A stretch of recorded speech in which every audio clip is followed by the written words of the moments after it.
नमस्कार आदरणीय दाजुभाइ दिदीबहिनीहरू, भर्खर हाम्रो परम्परा अनुसार म 10 दिनको भिजिट इन्डियाको तीर्थस्थलहरूको भिजिट गरेर आए।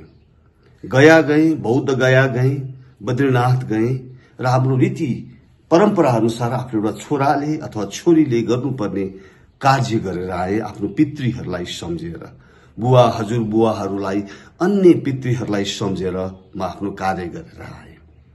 र त्यो कार्यको त्योभन्दा पहिला म हिमाचल प्रदेश पनि, त्यहाँ मेरो मित्र डीजीपी हुनुहुन्थ्यो हिमाचल प्रदेशको, उहाँले बोलाएर म गएँ। त्यहाँ पनि विभिन्न तीर्थस्थलहरूमा म गएँ, दर्शन गरेँ।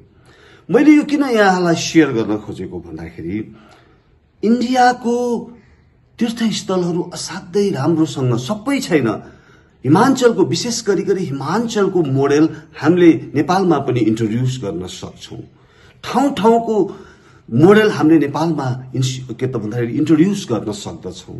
हेर्नुस्, हाम्रो पशुपतिनाथलाई, हाम्रो मुक्ति क्षेत्रलाई, हाम्रो राम जानकी मन्दिरलाई, हाम्रो लुम्बिनीलाई चाहिँ यदि राजनीतिकका बेमानहरूको चाहिँ चंगुलमा नफस्ने हो भने, त्यहाँ राम्रा मान्छेहरू, यो देशलाई माया गर्ने राम्रा मान्छेहरूको चयन गरेर एउटा टिम बनाएर जिम्मेवारी दिने हो भने यी यस्ता मन्दिरहरूले, यस्ता मठ मन्दिरहरूले, यस्ता चाहिँ ऐतिहासिक ठाउँहरूले नेपालीहरूको एउटा चाहिँ लिभिङ स्ट्यान्डर्डै बढाउन सकिन्छ। यहाँ त प्रत्येक ठाउँमा बेमानी छ, प्रत्येक ठाउँमा चाहिँ बदमाशी छ र यी राजनीतिमा लागेका ठगहरूले चाहिँ बदमाशी गरिरहेका छन्, राजनीतिकरण गरिरहेका छन्, जसले गर्दाखेरि अहिलेको यो हाम्रो हालत भएको छ। खाली मैले यो सरकारलाई अनुरोध गर्न चाहेको, एकताल एउटा टिम पठाउनुहोस् हिमाचलमा।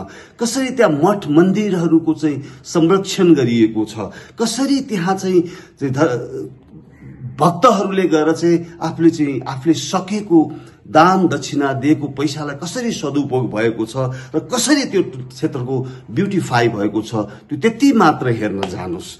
र यहाँको अहिलेको बेथिति, राम जानकी मन्दिरको बेथिति, पशुपतिनाथमा भएको बेथिति, लुम्बिनी विकास कोषमा भएको बेथितिहरूलाई हामीले अन्त गर्न सक्छौं।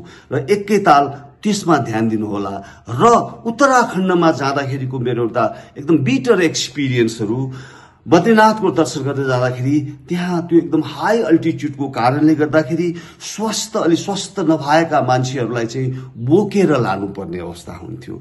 यो डोकोमा बोक्ने 100% हाम्रै दाजुभाइ दिदी बहिनीहरू हुनुहुँदो रहेछ।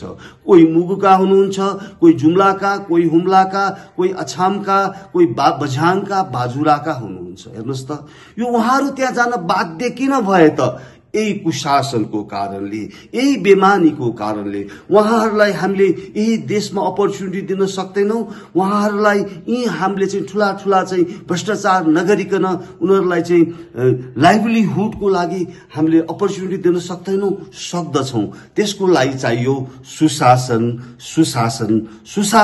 र अहिले ठाउँमा भएका यी सबैलाई मेरो अनुरोध छ, तपाई एकताल बद्रीनाथ जानुहोस्, केदारनाथ जानुहोस्। म त यसपालि केदारनाथ जान पाइनँ। त्यहाँ बद्रीनाथ जानुहोस्। सबै नेपालीहरूले डोकोमा त्यहाँ चाहिँ मान्छेहरूलाई बोकेर ठाउँमा लगेको त्यो अवस्था हेर्नुहोस्, उहाँको बाध्यता हेर्नुहोस्। उहाँ किन त्यहाँ जान बाध्य पर्यो? तपाईका कुशासनले गर्दाखेरि, तपाईको बेमानीले गर्दाखेरि, तपाईको भ्रष्टाचारले गर्दाखेरि, तपाईको नातावाद कृपावादले गर्दाखेरि। म तुरुन्त यस्ता नेपालीहरूलाई विदेश जानु नपरोस्, नेपालमै मौका दिनुहोस्। त्यो मौका दिन सकिन्छ जब यो कुशासनको अन्त्य गरेर सुशासन कायम गर्न सकिन्छ। हामीले त्यो गर्न सक्छौं। सबैलाई चेतना भया।